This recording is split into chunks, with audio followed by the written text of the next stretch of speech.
बिस्मिल्लाहिर्रहमानिर्रहीम। अस्सलाम वालेकुम फ्रेंड्स, कैसे हैं आप लोग? उम्मीद है सब लोग खैरियत से होंगे। अल्लाह पाक सबको खुश रखे, आबाद रखे। Welcome to my YouTube channel Lali Sheikh की दुनिया।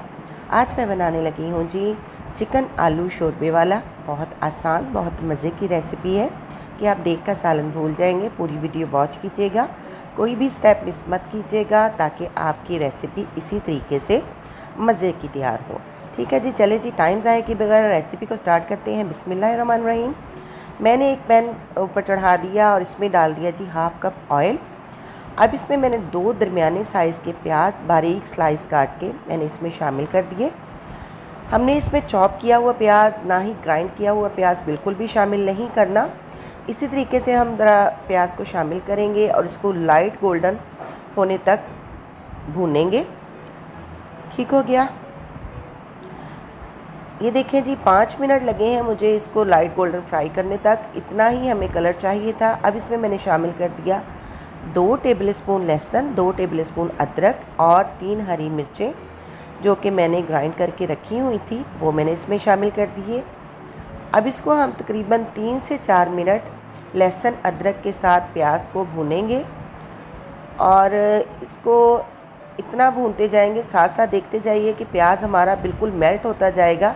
जैसे जैसे हम इसको पकाते जाएंगे, जब इसमें चिकन शामिल होगा, ये जो प्याज के स्लाइसेस हैं बिल्कुल भी हमें शोरबे में नज़र नहीं आएंगे।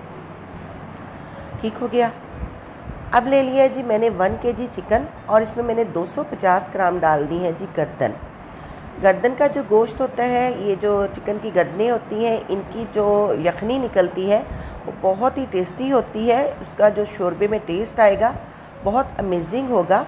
आप वैसे भी गर्दनों को, अगर आप 1 किलो गर्दन लें और उसमें 2 किलो पानी डाल के उसको स्लो फ्लेम पे 1 चम्मच नमक डाल के इसकी अब यखनी तैयार करके फ्रीज़ कर लें। आपका जब दिल करे आप दाल में डालें, आप चावलों में शामिल करें, ये आपके बहुत से काम आएगी। इस तरीके से आप बना के रख लें। ये इसका स्टॉक बहुत ही टेस्टी होता है, आप इससे ज़रूर ट्राई कीजिएगा। ठीक है जी, मैंने गोश्त जो है वो मैंने प्याज में शामिल कर दिया। अब इसको हम तकरीबन 7 से 8 मिनट इसी तरीके से फ्राई करते जाएंगे ताकि इसका कलर भी चेंज हो जाएगा और इसके अंदर जो मॉइस्चर है वो अच्छी तरह से ड्राई हो जाए। इसमें हमने कोई पानी अभी शामिल नहीं करना, कोई मसाला शामिल नहीं करना। इसी तरीके से हम इसको पकाते जाएंगे और भूनते जाएंगे। ये मैंने जी लिड लगा के इसको 5 मिनट के लिए रख दिया था। अभी आप देखें, ये जितना भी पानी आपको नज़र आ रहा है ये चिकन का पानी है और ये इसको हमने इसी में ही ड्राई करना है। साथ साथ ये आप देख सकते हैं प्याज हमारा काफ़ी हद तक मेल्ट होना शुरू हो गया। अब इसमें मैंने शामिल कर दिया जी हाफ़ टी स्पून हल्दी पाउडर, 1 टीस्पून पिसी हुई लाल मिर्च, 1.5 टीस्पून नमक। नमक आप अपने टेस्ट के अकॉर्डिंग डाल सकते हैं, कम ज़्यादा हो तो आप इसको चेक कर लें और मज़ीद शामिल कर सकते हैं। अगर आपकी क्वांटिटी ज़्यादा हो, अपने टेस्ट के अकॉर्डिंग आप डाल सकते हैं। ठीक हो गया। अब इसमें मैंने शामिल कर दिया है जी धनिया पाउडर। ये कुटा हुआ दरदरा सा धनिया है, बिल्कुल पाउडर फॉर्म में मैंने नहीं शामिल किया। और हाफ़ टी स्पून मैंने इसमें शामिल कर दिया है जी चिली फ्लेक्स का। ठीक हो गया। अब हम इसको इसी मसालों के साथ तकरीबन 7 से 8 मिनट मज़ीद भूनेंगे। जितना हम इसको भूनते जाएंगे हमारा जो चिकन है वो भी टेंडर होता जा रहा है और साथ साथ हमारे मसाले भी भूनते जाएंगे। जो प्याज हमारा है वो भी अच्छी तरह से मेल्ट होता जाएगा। ठीक हो गया। ये आप देख सकते हैं मैंने बहुत हाई फ्लेम नहीं रखा हुआ, लो टू मीडियम फ्लेम पे मैं इसको भून रही हूँ। अब ये देखें जी तेल हमारा तकरीबन सेपरेट होना शुरू हो गया। अब इस पॉइंट पे मैंने इसमें शामिल कर दिया है जी हाफ़ कप के करीब दही का।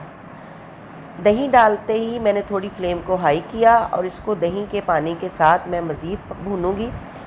अब वहाँ से मेरी थोड़ी वीडियो स्किप हो गई थी। ये 2 हरी मिर्चें थी जो मैंने बारीक से कट लगा के 2 स्लाइस काट के मैंने इसमें डाल दिए, ये आपको नज़र आ रही होंगी।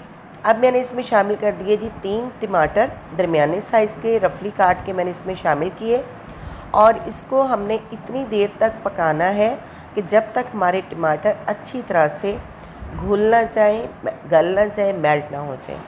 ठीक हो गया जी। ये आप देख सकते हैं जब तक हमने इनको भूनना है तब तक का कि हमारा तेल सेपरेट ना हो जाए और हमारा जो है टमाटर अच्छी तरह से गल ना जाए। अब इसके साथ ही मैंने ये 3 दरमियाने साइज़ के आलू थे, वज़न के लिहाज से 500 ग्राम आलू थे जो कि मैंने काट के रखे हुए थे, वो मैंने शामिल कर दिए। अब आलू चिकन बना रहे हैं तो आलू शामिल ये कैसे हो सकता है। ये देखिए जी, आलू डालने के बाद मैं इसको इसी पानी के साथ और टमाटरों के पानी के साथ इसको भूनती जाऊंगी। इतनी देर हम भूनेंगे कि जितनी देर में तकरीबन हमारे 30% जो आलू हैं वो हमारे टेंडर हो जाएंगे।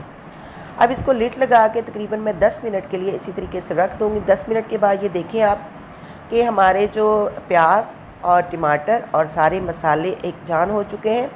अब मज़ीद खुशबू बढ़ाने के लिए मैंने इसमें 3 हरी मिर्चें साबुत हल्का सा कट लगा के शामिल कर दी। अब इसी तरीके से हमने इसमें मज़ीद इसको पकाना है। अब मैं इसमें शामिल कर दूंगी पानी। पानी मैंने इसमें शामिल कर दिया है जी 4 गिलास। इतना शोरबा काफ़ी रहेगा। अगर आप मज़ीद इसको कम ज़्यादा करना चाहें कर सकते हैं, लेकिन इतनी क्वांटिटी में 4 गिलास पानी इनफ रहेगा। ठीक है जी, अब इसको हम पकने के लिए छोड़ देंगे तकरीबन 10 मिनट के लिए। अब मैं इसमें मज़ीद जो मसाले शाने हैं वो भी शामिल कर दूं। मैंने इसमें शामिल कर दिए जी 1 कड़ी पत्ता, ठीक है, और साथ मैंने इसमें शामिल कर दिया जी कुटा हुआ गरम मसाला। कुटा हुआ है, पिसा हुआ नहीं है, मिक्स गरम मसाला है, ठीक है। और साथ मैंने शामिल कर दिया जी ½ टीस्पून धनिया पाउडर और क्वार्टर टीस्पून के करीब मैंने इसमें शामिल कर दी है जी काली मिर्चें। ये इसमें चली गई और अब इसको हम ढक के पकाएंगे तकरीबन 10 मिनट तक, जब तक हमारा शोरबा अच्छी तरह से पक ना जाए। ये देखिए जी, शोरबा हमारा काफ़ी हद तक पक चुका है और जो आलू है वो भी मुझे लगता है कि अच्छी तरह से टेंडर हो चुके हैं। और इसमें मैंने शामिल कर दिया है जी ½ टीस्पून के करीब ज़ीरा, साबुत ज़ीरा। उसको हाथों से मसल के, ये भुना हुआ ज़ीरा है और इसको डालने से इसकी खुशबू मज़ीद बढ़ जाएगी। अब मैं आपको बता नहीं सकती फ्रेंड, जब इसमें से इतनी ज़बरदस्त किस्म की खुशबू आ रही है और इसका टेस्ट इतना मज़े का होगा कि जब आप इसको बना के खाएंगे तो आप ज़रूर मुझे कमेंट्स बॉक्स में बताइएगा कि आपकी रेसिपी कैसी बन के तैयार हुई। ये आप देख सकते हैं ये आलू हमारे अच्छी तरह से गल चुके हैं। अब इसको मज़ीद खूबसूरती देने के लिए मैंने इसमें शामिल कर दिया जी हरा धनिया, ठीक है, और साथ जूलियन कट अदरक के स्लाइसिस ये इसमें शामिल कर दिए। और अब इसमें को मैं तकरीबन मज़ीद थोड़ा सा पकाऊंगी। पानी का जो हमारा जो है शोरबा है वो काफ़ी हद तक पक चुका है। तकरीबन हमारा जो सालन है रेडी है। अब इसकी खुशबू का मज़ीद बढ़ाने के लिए मैंने इसमें शामिल कर दिया है जी थोड़ी सी मेथी, ड्राई मेथी, और ये मेरी होममेड है। ये मैंने इसकी रेसिपी भी मेरे चैनल पर मौजूद है, आप ज़रूर विज़िट कीजिएगा। ये देखिए जी, सालन हमारा बनके तैयार है। अब इसको हमने कर दिया dish out. Final look miss मत कीजिएगा। ये देखिए जी हमारी रेसिपी का फ़ाइनल लुक। अब मेरी वीडियो पसंद आई हो तो लाइक कर दें और मेरे चैनल को सब्सक्राइब करना तो बिल्कुल भी नहीं भूलना। बेल का आइकन प्रेस करें, ऑल पे क्लिक करें ताकि मेरा हर नया आने वाले नोटिफिकेशन आपको मिलता जाए और मुझे रखें दुआ में याद। मिलते हैं नेक्स्ट वीडियो में। लाली शेख को दे दें इजाज़त। अल्लाह हाफ़िज़।